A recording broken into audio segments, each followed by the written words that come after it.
আফগানিস্তানের ছোট পাহাড়ি গ্রাম অওরাকদান এক ভয়াবহ ভূমিকম্প রাতভর আতঙ্ক ছড়িয়ে দিয়েছে। আকাশ থেকে যেন পাথরের ঝড় নামে মাটি কেঁপে ওঠে, পাহাড় থেকে বিশাল বড় পাথর গড়িয়ে পড়ে। মুহূর্তেই ছোট্ট স্বর্গ নামে পরিচিত গ্রামটি ধ্বংসস্তূপে পরিণত হয়। কান্না আর চিৎকারে ওই রাত প্রিয়জন হারানোর বিষাদে ভরে ওঠে।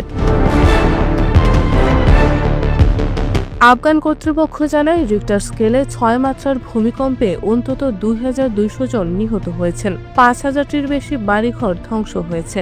বিশাল বোল্ডার গড়িয়ে এসে আঘাত করেছে অওরাকদান জেলাকে। একসময়কার সুন্দর গ্রাম এখন কেবল পাথর আর ধুলোয় ঢাকা।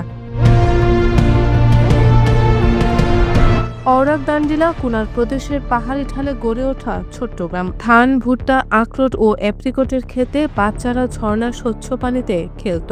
৯টি পাথরের বাড়ি নিয়ে ৫১টি পরিবারের গ্রামটি ছিল বিচ্ছিন্ন। কাঁচা আঁকাবাঁকা রাস্তা ছাড়া বেরোনোর আর পথ ছিল না।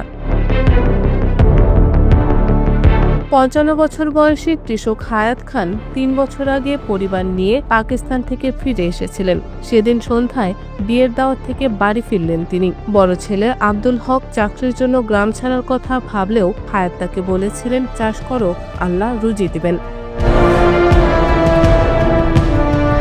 রাতে ঘুমোতে যাওয়ার কিছুক্ষণ পর হঠাৎ কেঁপে ওঠে পাহাড়। হায়াত বলেন, মনে হচ্ছিল মাটি ফুটছে, ধুলো আর পাহাড়ের কালো ঝড়। আলো খুঁজতে গিয়ে তিনি টর্চ পাননি। খড়ির ক্ষুদ্র আলো দেখেন ধ্বংসস্তূপে পড়ে আছে আব্দুল হকের নিথর দেহ। হায়াত সেই রাতে ৪ জনকে হারিয়েছেন। ২ ছেলে আব্দুল হক ও জাইউল হক, আব্দুলের স্ত্রী এবং ২ বছরের নাতনি আফসা। নাতে জোবায়েরকে তিনি উদ্ধার করলেও শিশুটির একটি পা কেটে ফেলতে হয়েছে। এরকম ব্যথা ভুলে থাকা যায় না, চোখ মুছতে মুছতে বললেন তিনি। গুলালাই নামের এক নারী ধ্বংসস্তূপে আটকে ছিলেন। পাকিস্তানের প্রহরীর কাজ করা স্বামী খানের জাদা ১০ দিন পর ফিরবেন বলে খুশির খবর দিয়েছিলেন। সেই রাতে পাহাড়ের পাথরে তার ৩তলা বাড়ি ভেঙে পড়ে। তিনি হারান ৬ সন্তান সহ ১৪ জন আত্মীয়কে। গুলালাই বলেন, রক্তমাখা মুখে নিজেকে টেনে বেরোনোর চেষ্টা করেছি, ব্যথা অনুভব করিনি। শ্যালক আমাকে মাঠে নিয়ে গেলে তবেই চিৎকার শুরু হয়। ভোরে হেলিকপ্টার দেখে জীবিতরা জামানেরে সংকেত দেন। উদ্ধারকারীরা রক্ত ধুয়ে প্রাথমিক চিকিৎসা দিয়ে কাবুলে নিয়ে যায়। একই গ্রামের মেহবুব হারিয়েছেন ১৩ বছরের ছেলে নসিবুল্লাহ আর ১০ বছরের মেয়ে আয়েশাকে। তিনি বলেন, এটা কিয়ামতের দিনের মতো ছিল। ঘর ধসে পড়ছিল, পাহাড় থেকে পাথর গড়িয়ে আসছিল। অন্ধকারে বেঁচে থাকা সন্তানদের নিচের মাঠে নিয়ে যাই।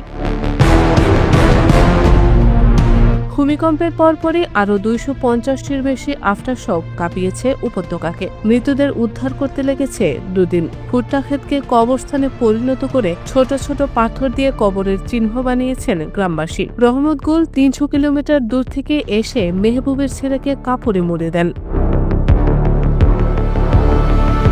ভাঙা ঘরের ধ্বংসস্তূপের পাশে দাঁড়িয়ে হায়াতের চোখের জল আর কণ্ঠে হাহাকার। তিনি বলেন, আল্লাহ আমার ছেলেদের নিয়ে গেছেন, আমি যেন আর বেঁচে নেই। ওপার থেকে পাথর নেমে আসছে, এখানে কেউ বাঁচতে পারে না। একসময়কার ছোট্ট স্বর্গ ছেড়ে এখন তারা আশ্রয়ের খোঁজে ঘুরছেন আল্লাহর রহমতের অপেক্ষায়।